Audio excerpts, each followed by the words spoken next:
Iran draws a red line for Washington, signaling there may be no deal unless frozen assets are released first.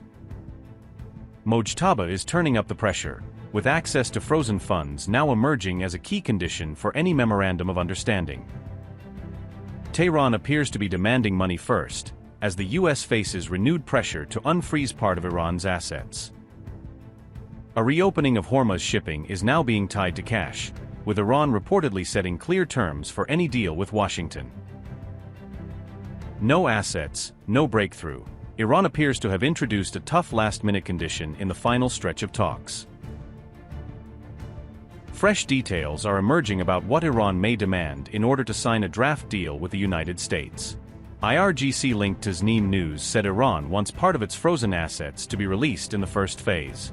The report said any initial US-Iran memorandum must include access to some of those released funds.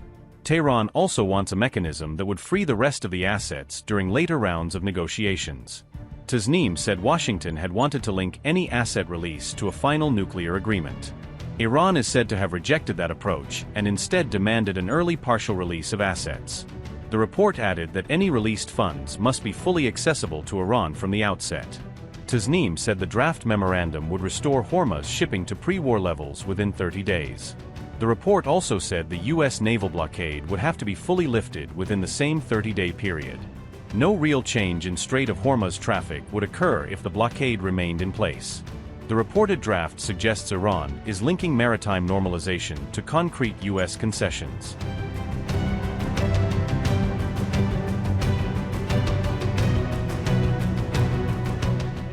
Donald Trump made a major claim about ongoing Iran negotiations while gunfire erupted outside the White House on May 23, according to official statements and social media posts. The US president announced on Truth Social that a US-Iran agreement had been largely negotiated, pending final details and formalization.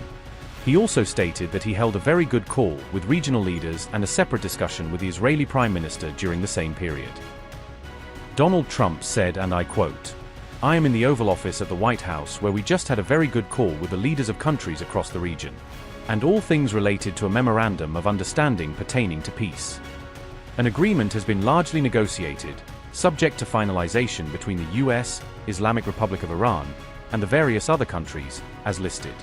Final aspects and details of the deal are currently being discussed, and will be announced shortly.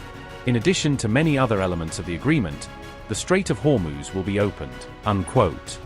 Trump's statement did not include any direct reference to Iran's nuclear program or its uranium stockpile.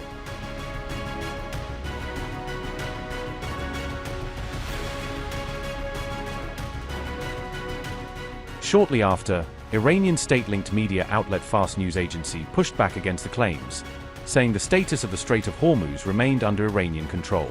Fars described the US president's account of the negotiations as incomplete and inconsistent with the situation on the ground. Iranian Foreign Ministry spokesperson Ismail Baghai said Tehran and Washington were moving closer to a 14-point memorandum of understanding. Ismail Baghai said, and I quote, "We are now in the finalization stage of this memorandum of understanding. The topics being discussed at this stage focus broadly on ending the war, halting the US naval aggression, what they themselves have labeled a naval blockade, and issues related to the release of Iran's blocked assets. Our approach has been to first draft a memorandum of understanding consisting of 14 articles. That memorandum would include the most important issues necessary to end the imposed war and matters of fundamental importance to us. Subsequently, within a reasonable time frame of 30 to 60 days, the two sides would discuss the details of these issues and ultimately reach a final agreement." Unquote. Baghai said issues related to Iran's nuclear program were not currently part of the discussions. He also stated that the Strait of Hormuz was not under US jurisdiction and should be managed by regional stakeholders such as Iran and Oman. Ismail Baghai said Iran and Oman should jointly determine the future management mechanism of the Strait of Hormuz, stressing that both countries are coastal states responsible for ensuring safe transit. At the same time, reporting from the New York Times suggested that Tehran had agreed to a broader framework involving a halt to fighting and possible reopening of the Strait of Hormuz. The report also claimed that discussions included the potential release of frozen Iranian assets worth billions of dollars, alongside wider regional de-escalation measures. Additional reporting from the Times indicated that Arab and Muslim majority leaders were encouraging acceptance of the proposed framework. At the same time, Axios reported that the United States and Iran are close to finalizing a proposed 60-day ceasefire agreement. The report said the proposed Memorandum of Understanding would extend the current ceasefire arrangement for another 60 days while broader negotiations continue.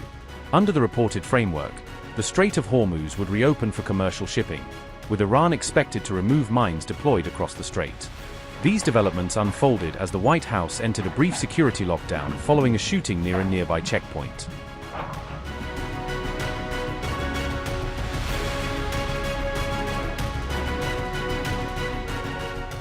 A shooting near the White House triggered a temporary lockdown after the United States Secret Service returned fire during the incident. U.S. Secret Service officers responded to reports of gunfire near a White House security checkpoint on May 23. According to Reuters, a suspect approached the checkpoint at 17th Street and Pennsylvania Avenue and opened fire on officers. Officials said the response left the suspect down, after which the individual was transported to George Washington University Hospital for treatment. The Secret Service later confirmed that the suspect died at the hospital after being shot during the exchange of gunfire. Reuters reported that the suspect had previously been placed under stay-away order and was described by officials as emotionally disturbed. Reporters from NBC News at the White House said they heard between 20 and 30 gunshots around 6:04 p.m. local time. Secret Service personnel quickly escorted journalists into the White House briefing room as security protocols and lockdown measures were activated. CBS News reported that the incident involved a single gunman who fired directly at Secret Service agents. A bystander was also struck by gunfire during the incident, although authorities did not immediately clarify the severity of the injuries. The lockdown around the White House complex was lifted around 7 p.m. after security operations were completed and the area was secured.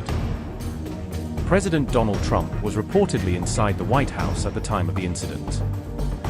The shooting came roughly 1 month after another gunfire incident near the White House Correspondents' Dinner raised additional security concerns. The incident unfolded as Trump was publicly discussing efforts linked to negotiations involving Iran amid renewed concerns over regional escalation.